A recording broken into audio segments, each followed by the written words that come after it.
This is a good week for both, for everything from Weekly Shonen Magazine, at least I read. Like Fire Force doesn't have as quick of translations as Eden Zero and Far Into the Apocalypse, but I think it's safe to say that whatever chapter comes next, I'm probably gonna like from Fire Force. But either way, both Four Nights of the Apocalypse and Eden Zero will have more information chapters. They're way more kind of like just info dump setup chapters, and I liked both of them a lot. I thought both of them were really solid.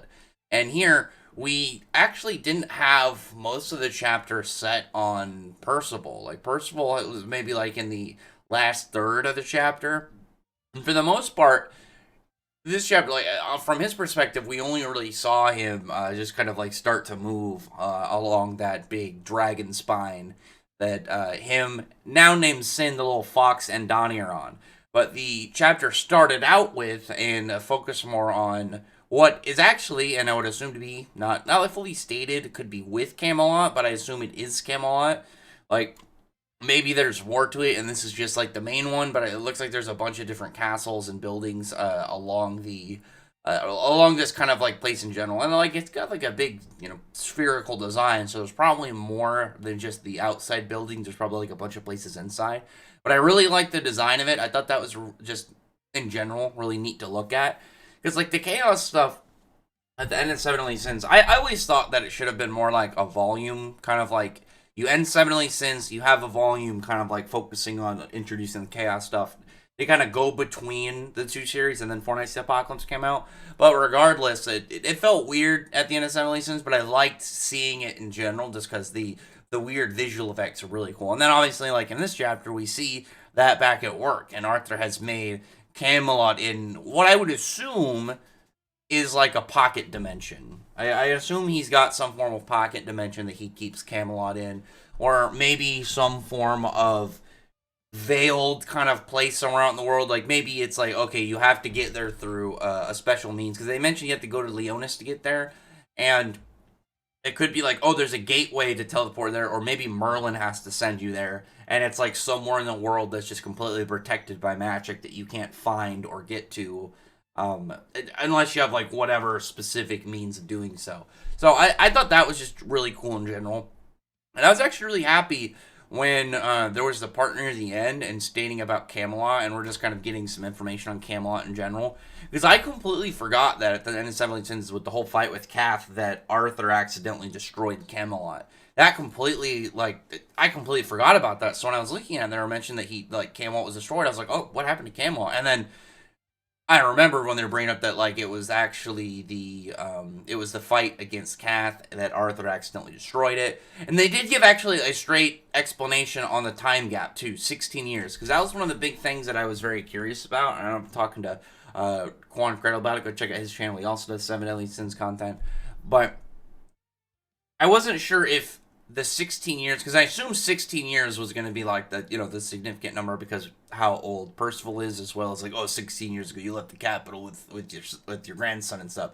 So it's like that number has to be significant into the timeline plot, but like I didn't know if it was 16 years after the battle with the Demon King and everything, or if it was 16 years after the time skip in the last chapter of Seven Deadly Sins. I don't know how long that exactly was. Like say if that was 10 years, it'd be like, okay, then 16 years on top of that, 26 years. And it seems like just 16 in total. So that outright, like, very helpful in general. And then we also got like a good look at all these other knights. I thought that was really cool. Like these spooky monsters also outside of Camelot's castle. I thought that was really neat. Just like the visual of these like protectors keeping watch, keeping everything set, and making sure nothing goes on.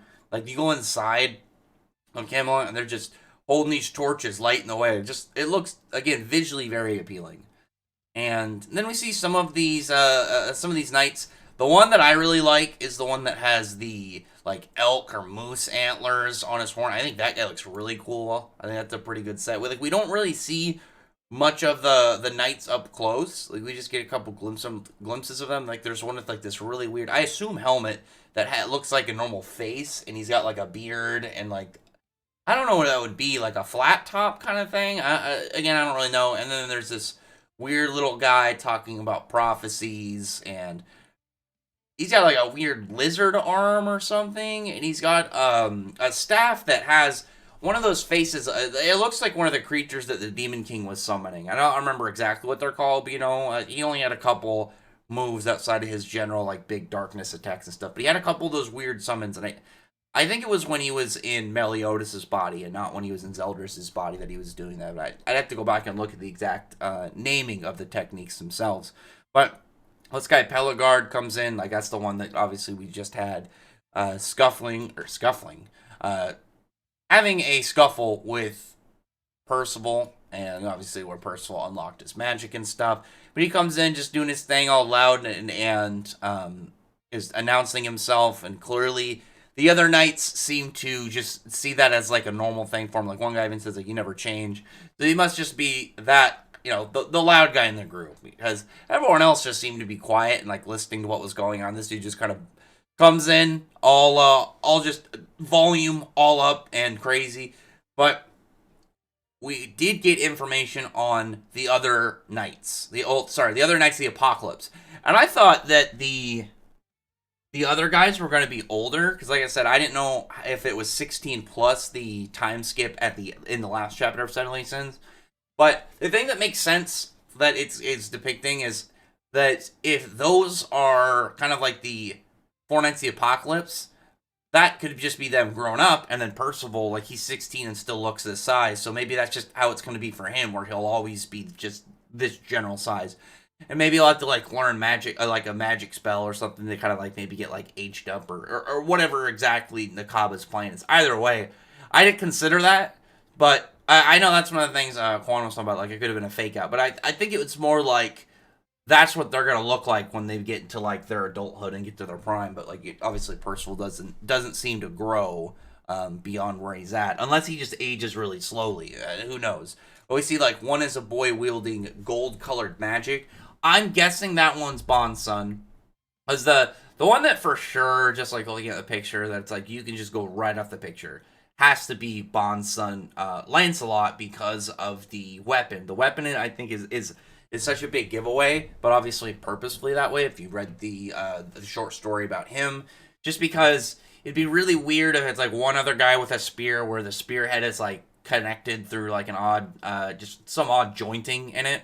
I don't know. It would feel really strange to have that shown and then not do anything with it. And then the other one that I assume, and I feel like this chapter makes it even more so, the one that I say for sure is Lancelot. It's got to be Lancelot. But Tristan is also pretty much, it's easy to assume it's just going to be also Tristan. But his was just kind of the hairstyle. He had kind of like a Meliodas-esque hairstyle, but so does Percival. Percival with his hair down even looks like Meliodas to a degree. Like it's not like a one for one, but you can kind of see a resemblance. Like if we never saw Tristan at the end of Seven Deadly Sins, and we just like the second I saw Percival with the hat on, with his helmet on, his hair down, I'd say like, oh, this must be Meliodas' son or something. But as far as they're not related at all. Who knows? But he says that a boy with holiness and evil in his eyes. Who's the one person in this, like, as far as we know, the entire world of Seven Deadly Sins verse or Nakaba verse, whatever the totality of the series are called, but who amongst them is like the one half goddess, half human? Or I guess because he's a guy, it'd be God clan or Angel clan or whatever. It was always weird to me that there's like males in there, but they call it the goddess clan. But it's more of like they're following the supreme goddess. But either way, that's got to be Tristan. That has to be Tristan, because I don't know why, like, entirely I said, like, the only one for sure is Lancelot, because I feel like this is also obviously Tristan. I was thinking more of, like, last week's chapter, was, like, just kind of the hair. The spear with Lancelot is, like, it has to be, because it was, like, one of the unique things about his weapon, whereas with, when it came to Tristan, it was more like he and his hair, but like I said, with Percival, that could just be a similar hairstyle. But that, like the statement of him having both the holy and evil kind of aspects in his eyes, I mean, that has to be him. The last one is like, they say a mysterious lad with no fixed appearance. And again, like, I talked to Quan Credible about the series, and one thing that he really wants is he wants the last one to be related to Gauther. I'm actually really hoping the last one is not related to any of the Seven Deadly Sins at all, like any of those characters, because Percival, as far as we know, isn't going to be related to them. And I want one of them at least to have kind of like a very new origin, like he's not kind of connected at all. But Nakaba went out of his way to have at near the end of Seven Deadly Sins naming Tristan and Lancelot, so it's like okay, they're going to be in here. But Percival is the main character. Like he's obviously going to have mystery about him that we don't really know about. But I really hope that this last series, I'm going to know the previous stuff and just like a new addition to the cast where we just don't have any information on, and the character in itself is just like the content behind them, story behind them. Because there's at least as of right now nothing that is like a new thing for us to learn. Like with Lancelot, he witnessed like he got sucked into some other realm or something near the end of his story. We don't know exactly how that kind of panned out, but I would be really hoping there's just one that it's like a full fresh character, full fresh, no connections, no ties. The only other one actually I would really be hoping it would be connected to, and very unlikely. Like if it has way more chance of being a Gowther related character than who I want. I want it to be Nanashi. And you actually see Nanashi in the chapter. Like, well, you see part of him. It's more of like a silhouette of people kind of just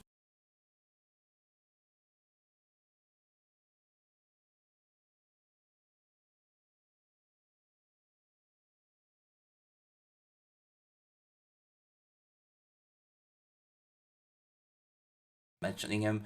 But it'd be really cool if he got to have something because he was one of the characters in Seven Deadly Sins was introduced that never really did anything, and it was like, well, what's the point of his character existing then? And I'm guessing it's so he can exist in Four Knights of the Apocalypse as like a character alongside Arthur because they got along and became friends later in the series.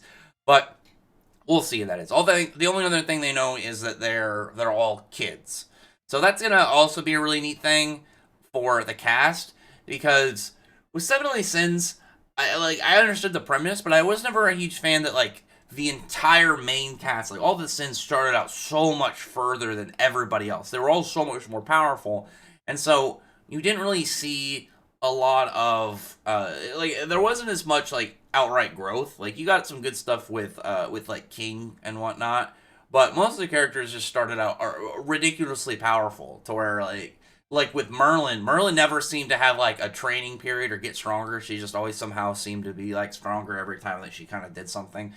But and then like look at Escanor. Escanor's was the one that was balanced in the way that I liked it because he had like a double-edged sword to it. He's weak, really weak at night, really powerful during the day and whatnot.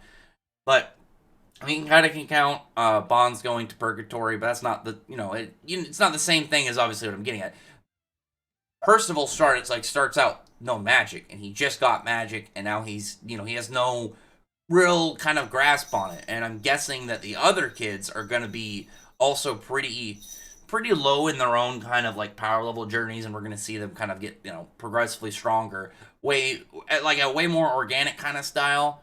Like, I'm fine with like characters starting out strong or starting out weak, but it's like if all of them start out really strong, it's like you just don't see that level of growth as much in terms of like the combative style, that is. But that's not obviously as important as like the characters themselves, but it is something that's just kind of like tied to it that I've always kind of like was like about when it comes to Stanley Sins, because like the characters that were like way weaker than them, like you had like Hauser and Gilfunder, they got quote unquote stronger with like the whole training when they went to go see the druids and stuff, but like that kind of amounted to nothing.